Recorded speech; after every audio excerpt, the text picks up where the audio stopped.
The concept of the San Diego Shakespeare Society Student Festival was started about 7 or 8 years ago when Alex Sandy, our president and founder, thought it would be a good thing to have the students in San Diego County, in the city of San Diego, learn about Shakespeare.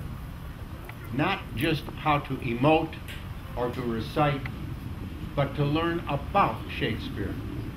We thought it would be a good thing for the students not only to learn about Shakespeare, but to have an opportunity to present what they have learned at a festival.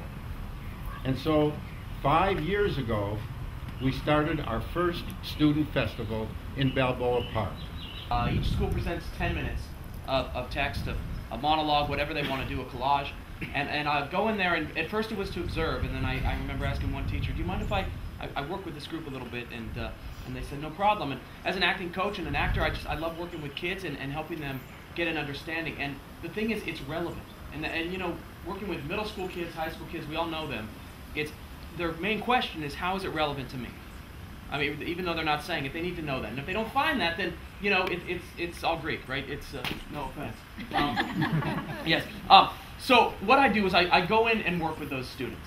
And I say, okay, how can we present this so you can relate to it? So Steve came to our school, and he actually had helped our theater teacher, Monica Hall, out before. And so he came and he watched our scene once, and then he gave us like tips and pointers and just helped us get more into our characters and understand what was going on in the scene better. And it turned out good.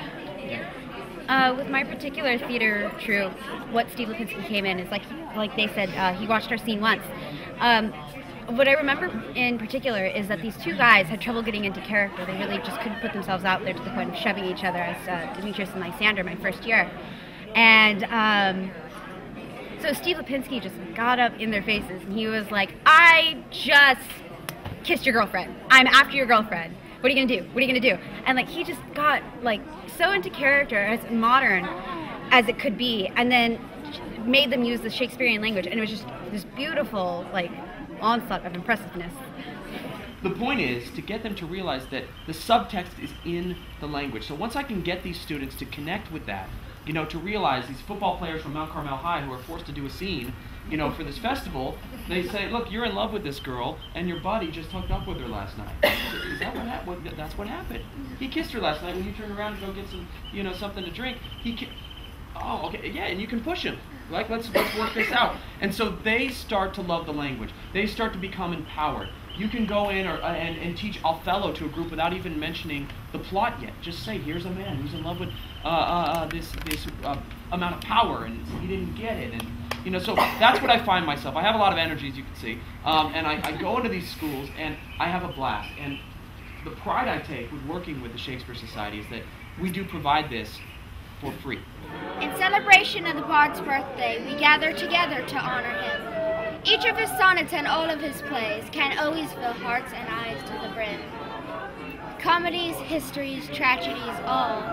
Words can't describe how they enlighten me. They open my mind to worlds large and small.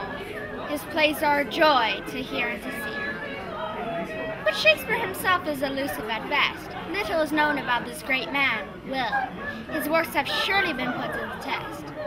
Centuries later, he touches us still. To share his work is to answer a call, or 'twas well writ. The readiness is all.